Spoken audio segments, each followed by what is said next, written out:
Good morning and welcome to the Business Standard Morning Show. I'm Devarghese Sanyal. It's the 7th of September 2023 and here are the questions we'll be answering today.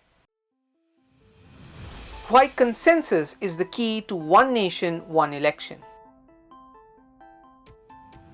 How SRK revived the Hindi box office?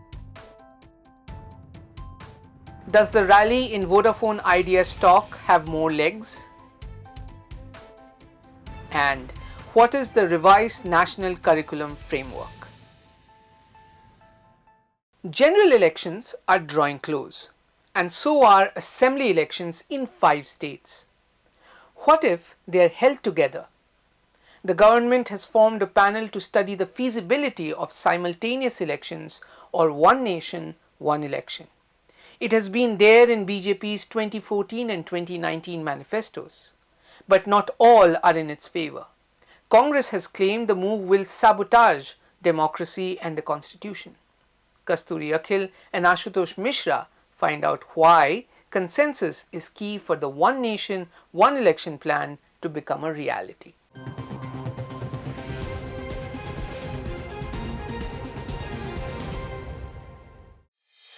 Two recent announcements by the government have once again taken most opposition leaders off guard. While experts are busy guessing the reason behind the summoning of a special session of Parliament, formation of a panel by the Law Commission to examine the proposal of one nation, one election has triggered a debate.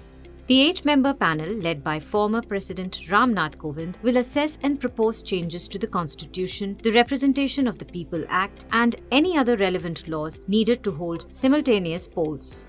Union Home Minister Amit Shah is part of the panel, but Congress's Adhir Ranjan Chaudhary has recused himself. In a letter to Home Minister Shah, Chaudhary claimed that terms of reference have been prepared in such a manner that the conclusion is confirmed. After the country's independence, the first general elections in 1951-52 were held with the state polls. The practice continued in the next 3 general elections of 1957, 1962 and 1967. But the cycle got disrupted due to premature dissolution of some assemblies. The idea of simultaneous elections was formally proposed by the Election Commission for the first time in its 1983 report. It has been on BJP's critical reform list for long, making it to both the manifestos of 2014 and 2019 general elections. And much before that, the then Prime Minister Atal Bihari Vajpayee had raised the matter with Congress President Sonia Gandhi in 2003, but there was no consensus. LK Advani too met Manmohan Singh in 2010 and found what he claimed Singh and FM Pranab Mukherjee receptive to the proposal. And later PM Modi, soon after coming to power in 2019, said that a committee will be formed to look into it. So what are the key benefits of holding both the elections together and what are the drawbacks? In 2017, in a discussion paper, Vivek Debroy and Kishore Desai of the Niti Aayog wrote that the elections of 2009 had cost the Exchequer about 1,115 crore rupees and the 2014 elections about 3,870 crore rupees. And a 2015 report by the Parliamentary Panel on Law and Justice had quoted the Election Commission as saying that the cost of simultaneous elections will be about 4,500 crore rupees. Meanwhile, expenses incurred by parties and candidates are several times more. According to a report by the Centre for Media Studies, 55 to 60,000 crore rupees was spent in 2019. In the 2014 general elections, it was 30,000 crore rupees. EC, however, has refused to endorse these figures in the Supreme Court. If you hold all the elections together, it will certainly save money. There's no doubt about that. But the counter argument is that are we putting many things at stake just for the case of saving money? Because in order to save money, we could reduce cost on several other things. Why put elections on stake? Why clubbing all the elections together, which is going to have different kinds of challenges in our polity? Right now, we have certain numbers of EVM. Those EVMs move state to state, election cycle to election cycle, right? It's quite possible the same EVM which has been used in Gujarat, that will be used in Madhya Pradesh election, right? But if the election will be now scheduled simultaneously, this EVM cost will go up. Now we have a limited number of CRPF battalion. who moves across state to state to make sure that these elections are happening by ensuring law and order properly. Now, if we are planning to do election at one time, we need to increase the number of battalions, the number of security personnel on that end. So expenditure will go up on that side also. Critics argue that conducting simultaneous elections could result in overshadowing regional issues over national agendas. Opposition parties claim that PM Narendra Modi will become BJP's face in the simultaneous elections, skewing it in favor of the ruling party. So, will the proposal affect the federal structure of the country? In a federal country like India, where you have a lot of diversity, it is important to respect the diversity of political parties. It is important to respect the diversity of political opinions. If you hold all the elections together, I think it has an impact on the diversity of political opinions. The tendency of people voting for the same party, if you hold Lok Sabha and assembly elections together, becomes very, very high. So smaller regional parties would be at a receiving end if you hold assembly elections and Lok Sabha elections together. Moreover, synchronizing elections would mean either early elections in some states or an extension of their tenure, so as to align their tenures with the centre. But according to law, terms of assemblies can only be extended in case of emergency, and consent of all state governments in carrying out such complex processes will also be crucial. But the proponents of simultaneous elections say that frequent elections hit the government decisions. To this, experts say that the Election Commission should keep governance out of Model Code of Conduct. One nation, one election needs a thorough study by all the stakeholders to explore all the aspects of it. Also, the government should win the confidence of opposition and regional parties before making any move on it.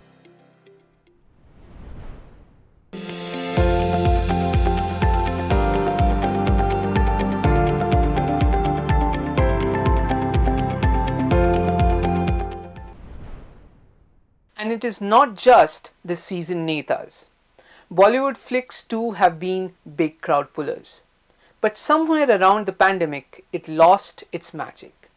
People started shunning theatres and instead turned to OTT platforms. But the Hindi cinema's bad spell was broken by Shah Rukh Khan. Pathan brought people back to theatres and they stuck around. A series of mega budget hits followed in the next 3 months. With SRK set to return to the big screens with Jawan, his second release this year, advanced bookings are already nearing record highs. So, is the Hindi box office on a sustained recovery path? And how has SRK revived the box office performance for Hindi films? Our next report brings you the answers.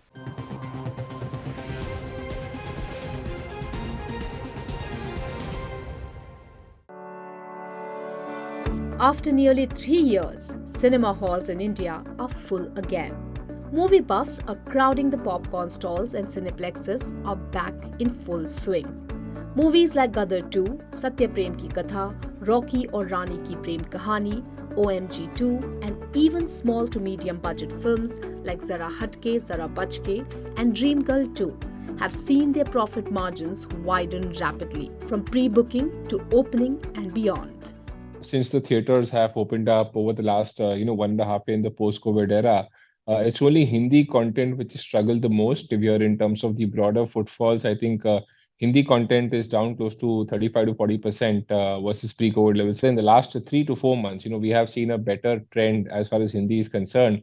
And now Shah Rukh Khan is about to hit the theatres for the second time this year with Jawan on September 7. Even before its release, a total of 75 lakh tickets for the film have been sold in India as per ticket aggregator Book My Show. Jawan has collected an impressive 51.17 crore rupees in worldwide advance bookings and has also managed to surpass Pathan in the number of tickets sold within first 24 hours. Multiplexes alone have sold over 3 lakh tickets and the film is releasing in over 4,500 screens. Add to this the hype created around the film, and experts believe the opening day's collection in rupees may well breach the 100 crore mark. Earlier, Pathan, which collected more than 1,050 crore rupees worldwide, was hailed for jumpstarting a resurgence run for big-budget Hindi movies at the box office. So, Has SRK proved to be the magic bullet for Hindi cinema again? What drives his comeback? I think what we're seeing is a composite of Shah Rukh Khan, the characters that he plays, and the kind of person we think Shah Rukh Khan is in his real life. I think the fact that Shah Rukh Khan was in the news because of his son, and I think that generated a lot of sympathy for Shah Rukh Khan, and especially in the way he handled it, and I think that played a huge role, definitely in the success of Pathan, and that has added much more to his image as a star than just his image based on the characters that he played in films.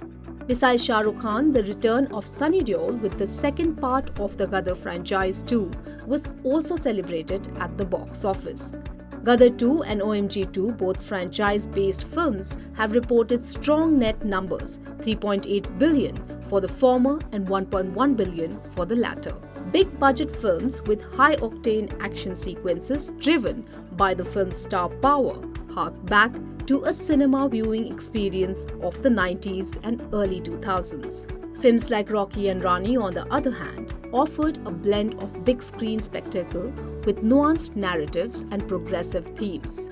What we see happening right now is also, thanks to the amalgamation of influences, not just from the South, but even from Hollywood.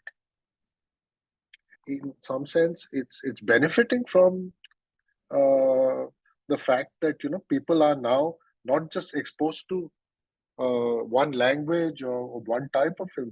So that kind of cross-pollination, the mixing, all of that creates, I think, a pretty potent brew.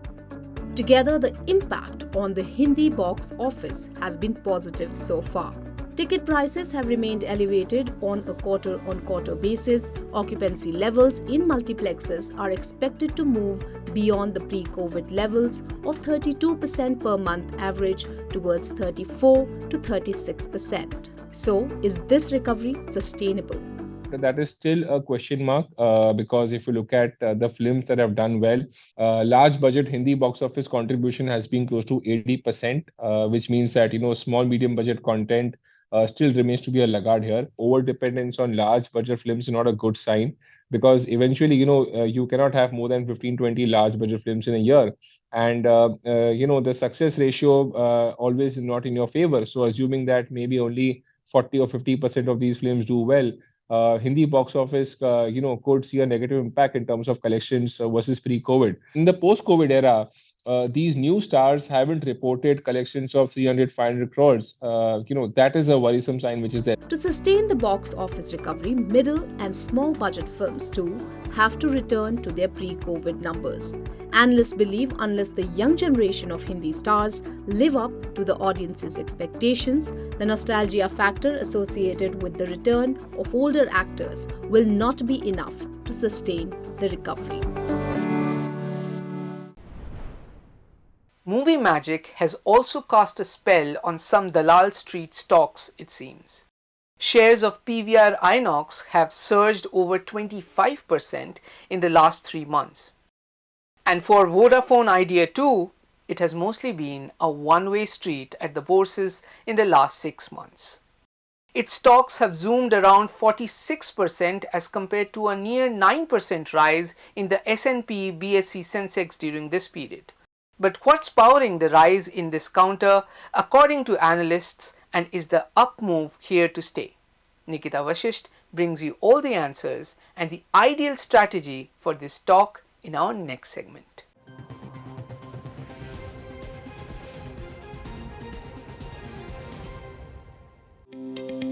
Investors have been lapping up shares of Vodafone Idea for some time now. In little over 5 months, the stock of debt-laden telecom service provider has soared roughly 74% as against 11.5% rally in the benchmark Sensex index. The stock, which hit a 52-week low level of 5.7 rupees per share on March 31st this year, now values 10 rupees apiece. The counter last quoted in double digits in April 2022. But what's fueling the rally in the stock of the company, which owes a debt of approximately 2.12 trillion rupees? Vodafone Idea stock climbed so speedily in last few sessions. There's a multiple reason behind it. Vodafone is still running for the fundraising proposition for the equity and equity linked instruments both ways. So there's a so many news are come out that, and apart from that, this particular news is we recently got that Franklin Templeton's mutual fund received 1398 crores for the payment of Vodafone Idea for the bonds and every other schemes going on. Apart from that, Vodafone is speedily aiming to raise the funds and implementation of around 65,000 crores capex plans over the next 4 years. Since August, Vodafone Idea has been upping its ante in the telecom business. Apart from various positive developments which have kept the stock on investors' radar, Vodafone Idea is in final talks with multiple network vendors to finalize 5G rollout plans. The company has made select 5G clusters in Delhi and Pune, where it has partnered with various OEMs to test the compatibility of available 5G handsets. On the financial front, Vodafone Idea reported a net loss of 7,840 crore rupees at the end of the June quarter. Its revenue was up just 2.5% year-on-year at 10,656 crore rupees, while ARPU increased to 139 rupees. Thus, amid deep losses and continued subscriber churn, will the news flow be strong enough to sustain the stock rally? Vodafone Idea, they have been far behind Airtel and Jio in terms of 5G rollout, and it seems that they might begin rolling out 5G over the next 2 to 3 months, and that can help to reduce 5G churn. Having said that, the stock price will remain volatile in the near term, as the company needs to urgently close funding of around rupees 40,000 crores. In order to increase its capex to catch up with peers like Jio and Airtel. While the stock may rise amid news-based triggers, the sustenance of the rally will depend on how fast the company delivers on its promises. Yes Securities and GM Financial have sell ratings on the stock with a target price of 6 rupees per share, down 39% from current levels. On September 7, China's trade data, weekly jobs data in the US, and oil prices will be on investors' radar.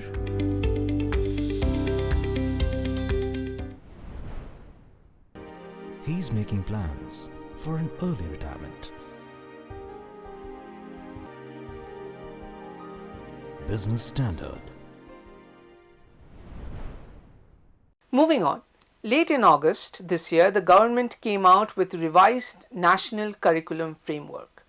It makes the study of Indian languages an integral part of school education. And it also allows students to choose from a range of subjects across streams. What else has changed? Sanket Kaul explains.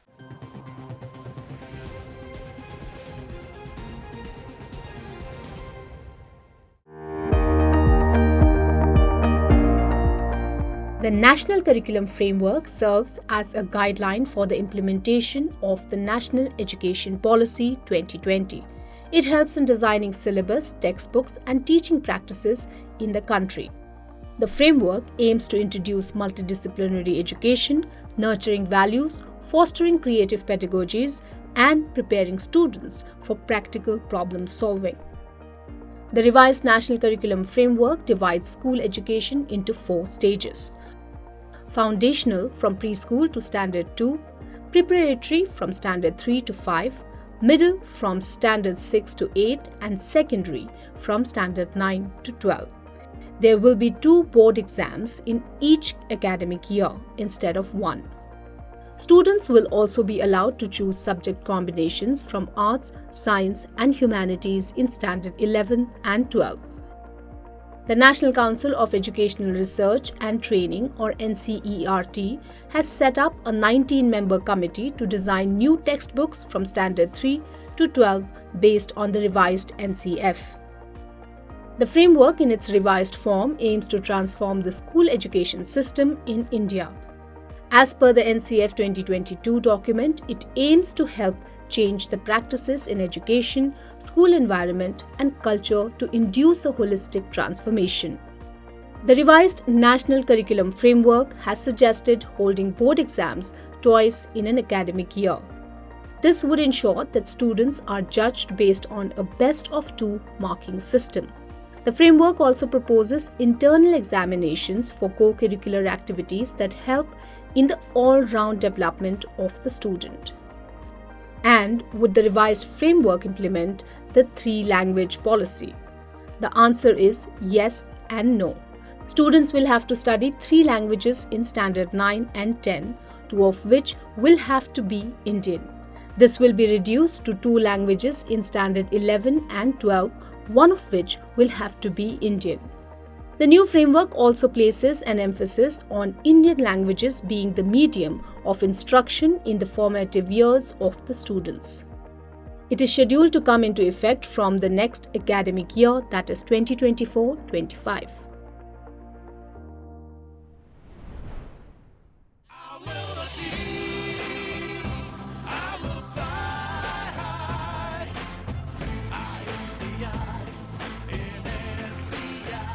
I'm backed by the nation's trusted bank, SBI, the banker to every Indian. The National Education Policy proposed doing away with textbooks for 3 to 6-year-old kids. But teachers and experts have pointed out that teaching without books remains a big challenge. Well, that's all for today. For more news and analysis, please log in to business-standard.com. Thank you for watching.